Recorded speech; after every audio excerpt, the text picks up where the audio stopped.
Hello, beloved and beautiful ones. This is Lorelei from the Tightrope to 5D Music Reactions.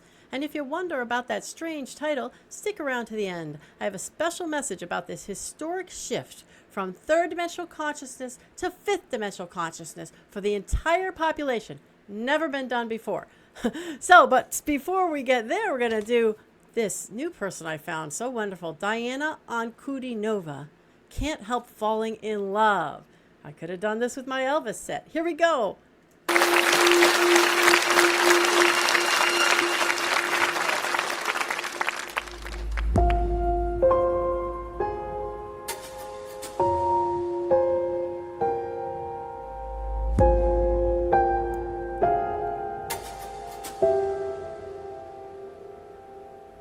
Wise men say only fools rush in, but I can't help falling in love with you. Well, right from the get-go, this is totally different, isn't it? Totally different than anything I've ever seen from this song. Wow. And look, and her voice is so deep, and it's so rich and deep. It's just really extraordinary. By the way, like my video if you're enjoying this, and like hers also because it's in the notes, and subscribe. Let's go back and hear that start again.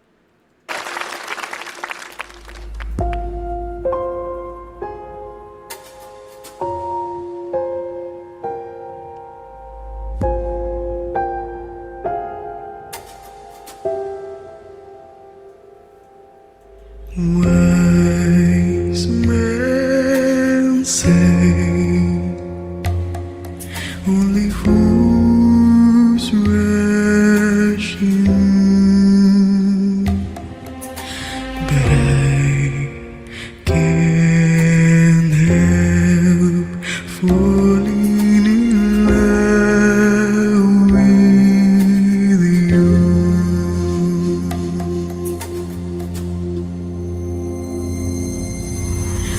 Wise men say only fools rush in, but I can't help falling in love with you. Oh, did you hear that? She changed from her deeper register to her higher register. It's something I've always wanted to do in singing, but haven't really tried it much. Wow. And she has a beautiful voice in both registers. Let's just... What range she must have. Here we go.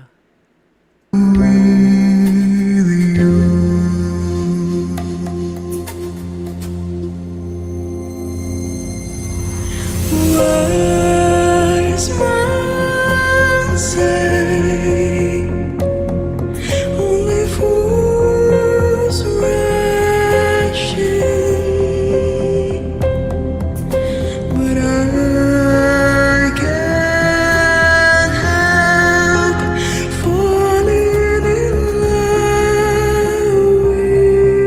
with you.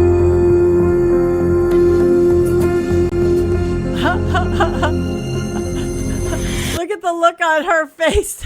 She's astonished. By the way, comment, is this kind of astonishing to you? I've absolutely never heard or thought of a version like this. This one makes it her own. Let's keep going. But I can't help falling in love with you.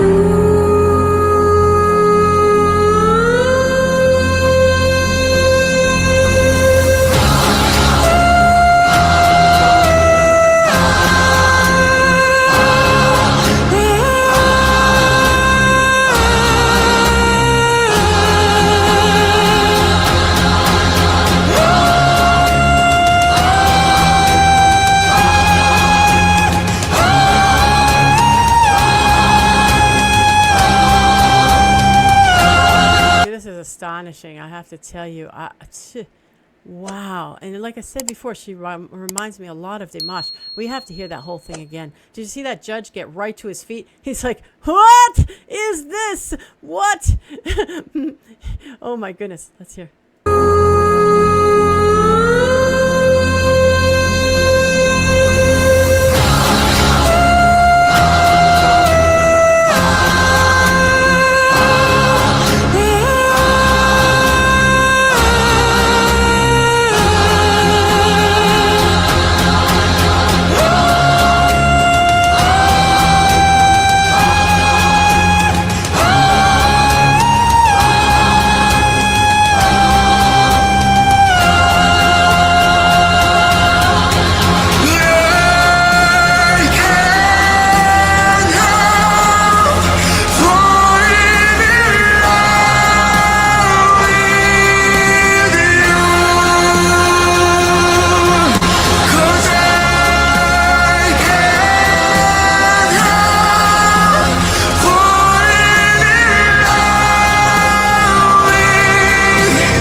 Doing this set with this kind of plasma thing going all around her. This is unreal. This is literally out of this world. Let me go back a little bit so you can see that one. I know you probably do see it, but let's check it out again.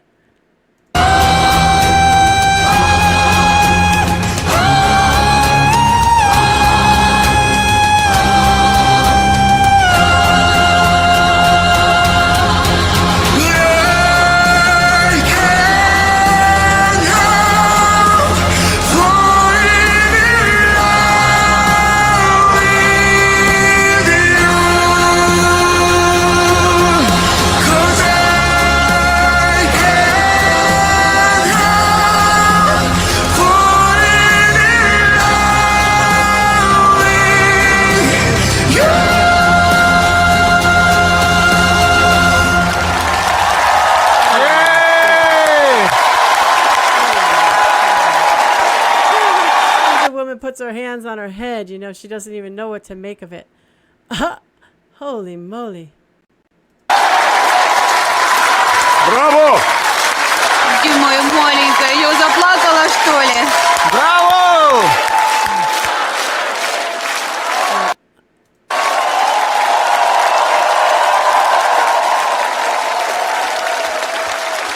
Любые слова излишни. Диана Анкудинова! Oh my goodness. But my goodness, what did she do with that song? Holy moly. Could you believe it? Could you even believe it? I mean, she was like the song was just, here's a starting point, and then I'm going to go do a whole bunch of stuff. You know, whatever I want to, just do this amazing stuff, whatever I want to. I'll start here. I'm not going to stick around there very long. Oh my goodness, isn't this one extraordinary? Oh, so, you know, I mean, just like Dimash, it kind of lifts you up. It kind of, give me a comment. Did you feel the upliftment of that song? Did it like get in the cells of your body and make you feel like you were floating around in the cosmos or something in that plasma, right? Oh my goodness, like some otherworldly kind of experience. Did you have that experience? I'd love to hear that. And, you know, I have my scale, which is, what is very third dimensional? Fear, pain, suffering, angst, etc., etc. And 10 is very fifth dimensional. Love, joy, peace, bliss. You know, this is very high. You know, I felt like I was floating around, like I said, in that plasma there. It is about can't help falling in love, which is a little bit of a needy third dimensional concept. Like, in other words, I love you, but there's no way I could do anything, you know, not to love you, you know. Well, anyway, everybody in the higher dimensions loves everybody, and there's just masses of love. But that whole thing is a little bit that song, a little bit of that. But anyway, she just did it in such a spectacular way. You didn't even need words, right? Words were miscellaneous, right? So I'd have to say on this one, this is high. I'm going to go with like it's up there, 9.5. I'm going 9.5. Yes. All right, Diana Ankudinova, you are fabulous. And by the way, if you'd like to hear a little bit about me, you can go to the video here about Lorelei on YouTube. And that also leads you to a longer video about what I call my Forged in the Fire of Third Dimensional Experiences journey. And it was an interesting journey. And then I gleaned a whole lot of skills, and I created some things that you might want to be involved in for uplifting yourself. And for that, you can go to the description on YouTube, drop down to About Lorelei on Patreon. So that's a little bit about me. And let's see. I hope you stick around for my 5D message, by the way, because this is an historic time, never before occurred, where people shifted an entire population from third dimensional consciousness, the low vibration of fear and pain and suffering and angst and anger and all of that, lack, scarcity, up to the fifth dimension of prosperity, love, joy, bliss, happiness for all, brotherhood, unity, all of that. So this is historic. So my 5D message here is who and what are your guides? Who the heck and what are your guides? Well, what happens is we understand it. Those of us who are now getting this information. First of all, I have several guides, right? I've had different guides at different times. I even had guides not knowing I had guides. We all have guides, even not knowing that we have guides. So when we come here to this reality, and we're coming from a higher self, as a sort of an offshoot of a higher self. And that higher self could be an ascended master, an angel, an archangel, a galactic individual. So that you have this higher self and has an offshoot of that self to come down here and to experience this life. But this life, this physical life, is very difficult and very different from what we've ever experienced in the higher realms, which is just pure love and joy and all the power to do what we want, create and manifest and everything else. So now we come to this. And we come here for the lessons that we can learn and for the experiences we can have. Because when you're floating around the cosmos, just like a light, a being of light or whatever, you don't have those experiences of being in the water and feeling the water on your body, or holding a baby in your arms and caressing your loved one's face, making love, the laying on the grass and just feeling the earth beneath you and looking up at the stars or the sun. You don't have those experiences when you are that light being. And so we wanted to have these physical experiences. Now, there's different forms of those beings out there, so I'm not saying they're all light being, but back to our basics. We all go back to our basics. We're light beings, okay? So we wanted to have the experiences of the physical. But having the experience of the physical comes with some suffering and some pain, right? Because we have these physical bodies, unlike when we're around in the cosmos and we can shift and change our bodies. But now we're coming down to be in the physical world and forget that we were ever that amazing thing, so we can fully experience it. And now we have bodies that get hurt. We have tummies that get hungry. We have bodies that age. And you have just all this stuff that's going on that is not really kind of fun and not really so happy, okay? So what has been devised then, by us, by the way, when we first come into this experience, and then at different times throughout the various physical experiences we have, we are coming together with what we'll call our family of light, our higher self, the loved ones that we have in that realm. We're coming together and we're trying to figure out what we want to do in the life and everything else. And then we are assigned these guides. And these guides are generally ones that we know, ones that we love. They are our friends. They could be our higher self. They could be offshoots of our higher self. They could be other beings of us, so our higher self has lots of individuals. So it could be other beings of us, but in a higher dimension, right? Because we're all one with our higher self, right? So when they have another offshoot, then that's one with us as well. They could be angels, they could be archangels, they could be galactic individuals from our family of light in the galaxy, and so on. So it could be tons and tons of different things, but we have these individuals, and they will stay with us throughout our entire life and many lives until such a time as they are shifted and changed by our higher self or by us in communication with our higher self, for instance, making a new plan type thing. So they will stay with us pretty much for good. And what do? Well, they're kind of overseeing us. They're kind of being there as someone who could be of assistance to us in any way that they can. Now, this is a little bit tricky for them because they're not allowed to interfere in our lives.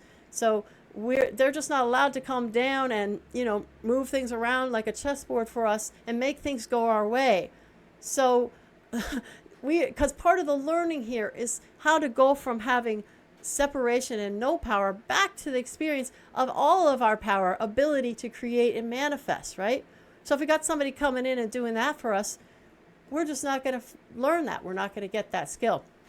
So they're not supposed to interfere, but they can do things like sort of like drop little thoughts and ideas. Some of them will communicate by numbers. That's numerology.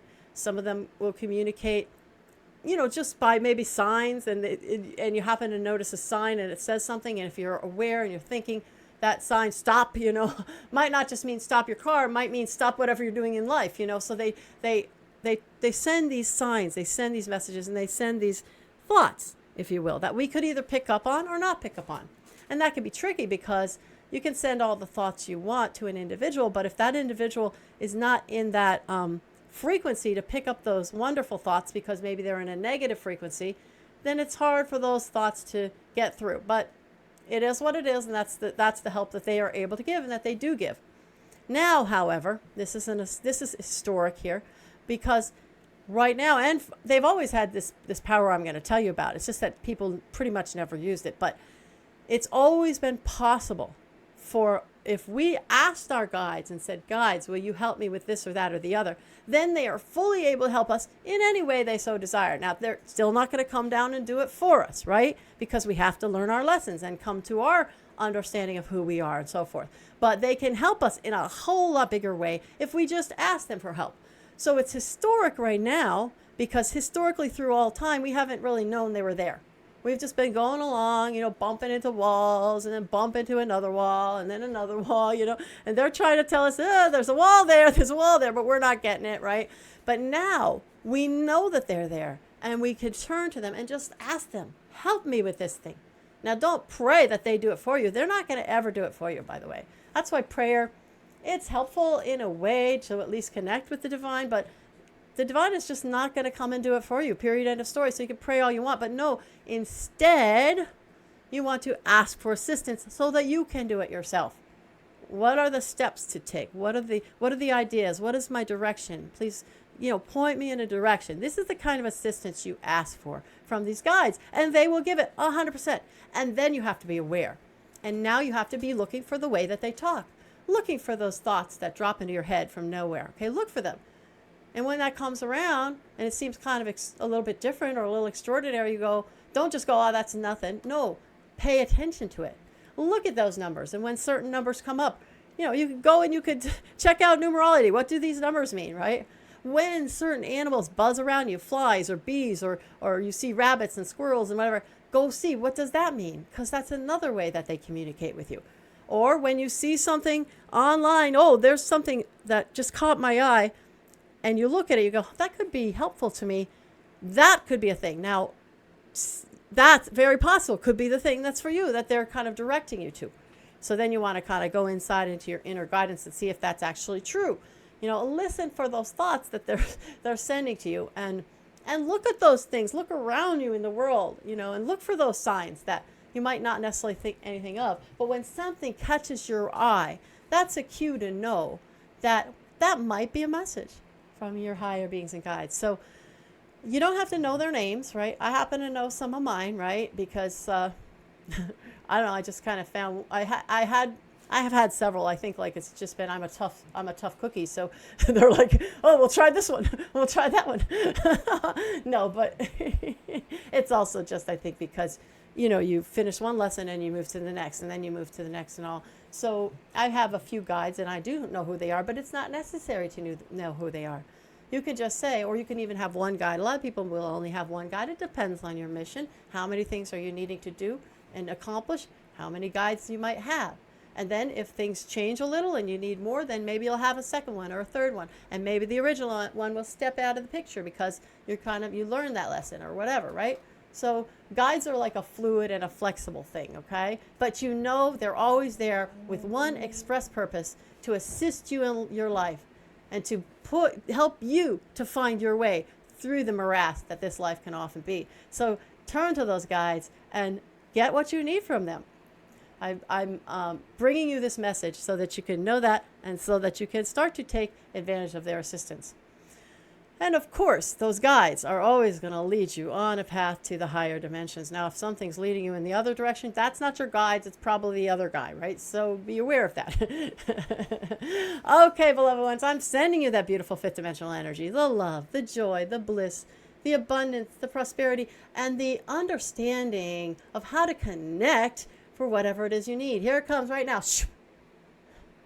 Namaste. I honor the God in you.